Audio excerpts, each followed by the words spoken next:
Pada tahun 2024, APBD Sumatera Selatan alami peningkatan 3,32% daripada tahun 2023, yaitu sebesar 11 triliun rupiah lebih. Jumlah yang cukup besar tersebut nantinya akan difokuskan salah satunya untuk penanganan stunting. 2024. Besarnya APBD Sumsel tahun 2024 akan difokuskan pada sejumlah sektor, mulai dari pendidikan, infrastruktur, dan kesehatan. Khusus kesehatan, penanganan stunting akan lebih difokuskan pada tahun 2024. Jumlah anggaran untuk penanganan stunting sendiri besarnya mencapai 72 miliar rupiah, di mana nantinya di setiap desa akan mendapatkan anggaran sebesar 20 juta rupiah.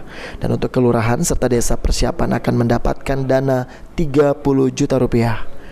Nantinya dana tersebut akan disalurkan ke Posyandu sehingga nantinya dapat dimanfaatkan oleh desa dan juga kelurahan untuk dapat menangani stunting.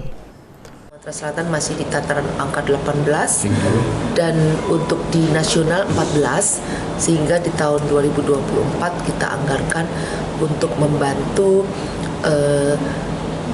desa dan untuk kelurahan.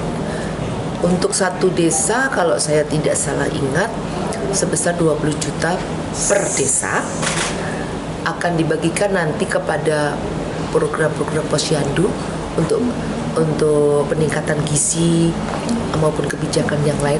Tapi untuk kelurahan, karena mereka kelurahan dan desa persiapan, karena mereka belum mendapatkan bantuan dari dana desa, kita berikan satu kelurahan adalah.